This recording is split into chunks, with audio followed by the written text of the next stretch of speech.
In this webcast, we want to examine the 4 different mechanistic pathways by which substitution takes place in benzene rings. Let's begin with the most important of these pathways, the electrophilic aromatic substitution pathway. It's a 2-step process of addition followed by elimination. The addition step is an electrophile association step and uses the benzene ring's pi system as the nucleophile. The elimination step is a dissociation of an electrophile and recreates a carbon-carbon double bond in the benzene ring. Now let's look at the electron flow based on curved arrows for this overall substitution reaction where hydrogen is being replaced by electrophile. So if this hydrogen is being replaced, it's this pi bond that we'll use as the nucleophile in the association of an electrophile step to make this carbocation with a new sp3 center there. This carbocation is going to be resonance stabilized. We can use the other pi bonds in this ring to do a pi to A pi-type interaction to make the positive charge move around the benzene ring and be located in the 3 positions that are shown here.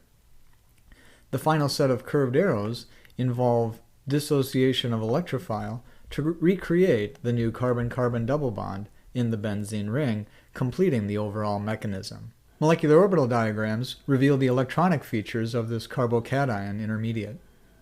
We can see that the 3 carbons that have the largest contribution to the LUMO are located on the same 3 carbons where the carbocation exists in these resonance delocalized forms. Those are the sites where there's the greatest deficiency of electron density. For this filled orbital of the cationic intermediate, this filled orbital lies close to the HOMO, it's not the HOMO, we see an important sigma to A pi-type interaction between the pair of electrons in the sigma bond of the substituent bound to that sp3 hybridized carbon and the adjacent atoms, which have empty p orbitals that are part of this cationic pi system.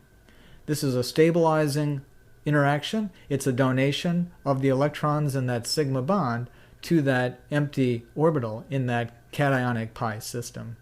It's a pi-type interaction, and we can see that from the shape of the molecular orbital.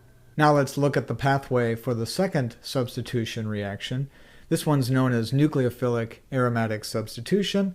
It's going to be the displacement of a leaving group on a benzene ring that bears an electron withdrawing group, EWG.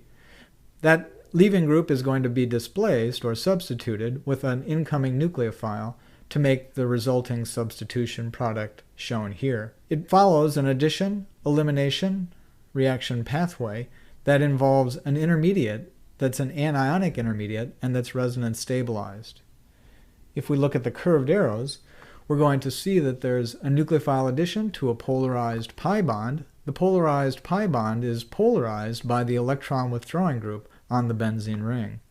We can continue to move the pi system electrons and place the negative charge on this carbon to produce this resonance contributor shown here, but this is resonance stabilized, and so we can continue to move the electron pair around associated with that negative charge, positioning it right next to the electron withdrawing group. And there's probably, depending upon the structure of this electron withdrawing group, another important resonance contributor in which there's a non-bonding pair of electrons on this carbon atom donating into the pi system of this electron withdrawing group. Finally, we have one more resonance description that puts the negative charge on this position. Now we're all set up to do a beta elimination using this lone pair.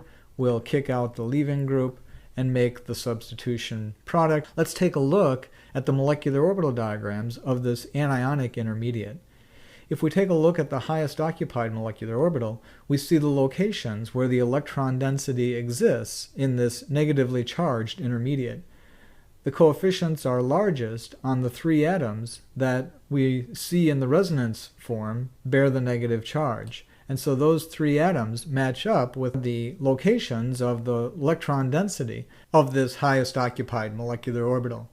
Now let's take a look at the third substitution pathway, which goes by this arene diazonium ion intermediate. The overall substitution is a two-step process that begins by nucleophile dissociation, the loss of the neutral nitrogen to form this aryl cation that's shown here.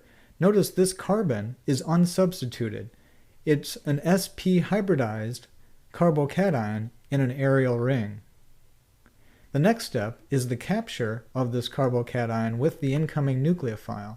It's a nucleophile association step to make the new carbon to nucleophile bond.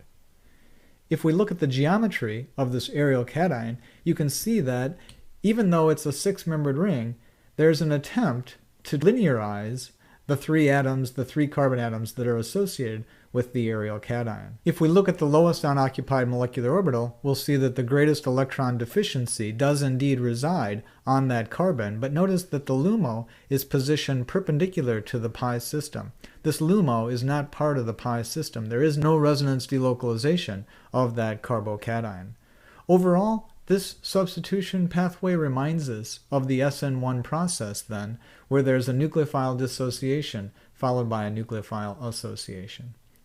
In the final pathway, we see an example of an elimination followed by an addition. In the presence of a strong base like amide, a benzene ring that has a good leaving group like chloride and adjacent to it a hydrogen atom, it's possible to do an E2 elimination and create a new carbon-carbon triple bond in this six-membered ring. The carbon-carbon triple bond is highly strained, and it's a very weak pi bond that's capable of undergoing nucleophile addition to a polarized pi bond. That creates this anionic intermediate, which acts as a strong base to pick up a proton. The proton comes from the molecule of ammonia that was created in the E2 elimination step. That puts a proton in that position, and overall we've done a net substitution of an amino group for a chloride through a benzyne intermediate.